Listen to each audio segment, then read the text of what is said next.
Okay. Good morning, students. Now, the second left video of human eye and colorful world. It is also very useful for your first term examination. See, atmospheric refraction. Refraction of light due to atmospheric gases is known as atmospheric refraction. You can see the twinkling stars in the sky because the layer of air is denser from top to surface of the earth. We can see that at the surface of earth the denser air is present, and above the surface the air becomes rare. Hence the refractive index becomes more at the earth surface and less at the top surface of the air.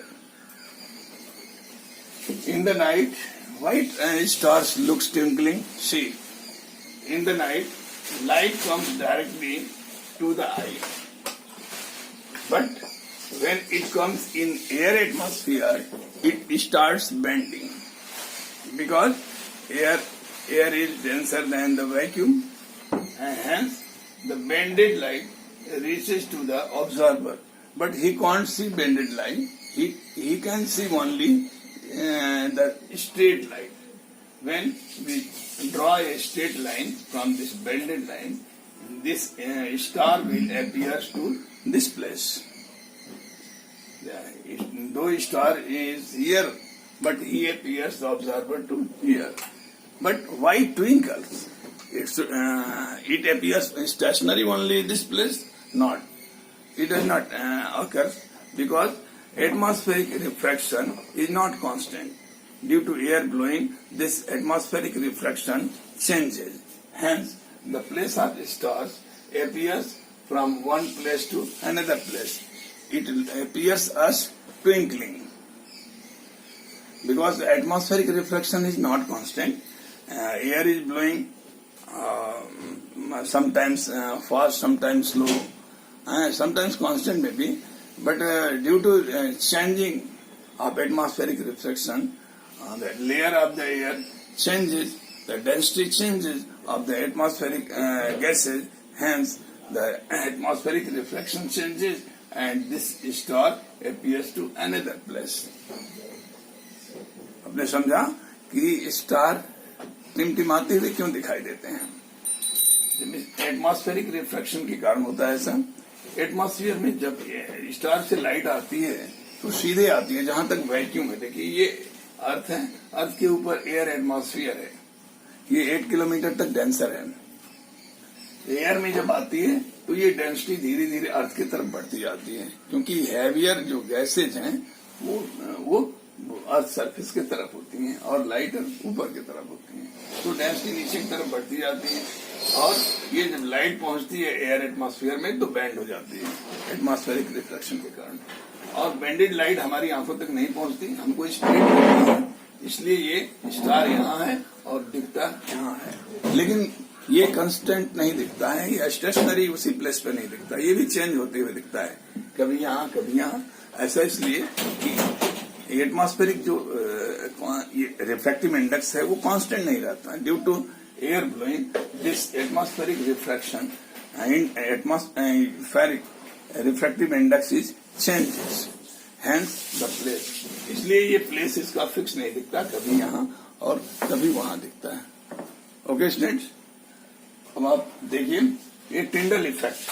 Tyndall effect as chemistry you have studied that scattering of light in a medium is called Tyndall effect. Likewise, in atmosphere also Tyndall effect you can see. You can see when a slit light comes in your dark room, then the dust particle visible in that light. This scattering of light at this dust particle is known as Tyndall effect. Okay, and the question is related to this atmospheric refraction. Why sky appears blue? आसमान नीला क्यों रहता है? Question है।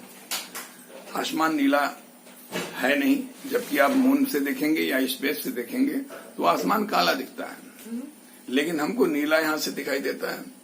इसलिए दिखाई देता है कि डे टाइम में जो ब्लू कलर है उसकी वेवलेंथ कम होती है और वो स्कैटर ज्यादा होता है।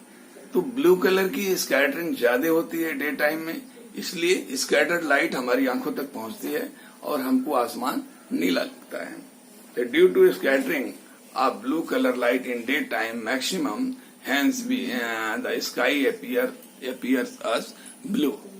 But at sunset and sunrise, sun appears red. Red is only color. Why? ये भी क्वेश्चन है, मैंने लिखा नहीं है, लेकिन इसको शिव बता दे रहे हैं कि शाम के समय और सुबह के समय सन जो है रेड क्यों दिखता है। शाम के समय सन हमसे दूर होता है और सुबह भी दूर होता है।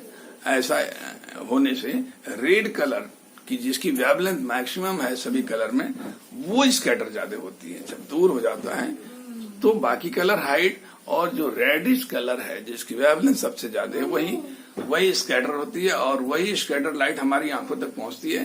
इसलिए सुबह और शाम को सन हमको रेड दिखता है, बाकी दिन में ब्लू कलर की स्कैटरिंग ज्यादा होती है, इसलिए आसमान नीला दिखता है। ओके स्टूडेंट्स, अब आप इसके बाद टिंडल इफेक्ट मैंने बता दिया। एटमॉस्फेरिक रिफ्रैक्शन में और भी बहुत सारे फिनोमेना हैं जो हम देखते हैं। ब्लू कलर हो गया, दोपहर में एकदम नून में आसमान कैसा दिखता है, एकदम नीला दिखता है, ऐसा भी नहीं है, वो पर्पल कलर का हमको अपीयर होता है, क्योंकि जो वायलेट कलर है वो स्कैटर ज्यादा होती है। कभी कभी दोपहर में, ठीक दोपहर में आप नीला भी नहीं बल्कि पर्पल कलर का दिखने लगता है। तो जिस कलर की स्कैटरिंग ज्यादा होती है एटमॉस्फेयर में, वही कलर हमारी आंखों तक पहुंचती है स्कैटर्ड लाइट, और वैसा वो हमको दिखाई देता है। Okay students,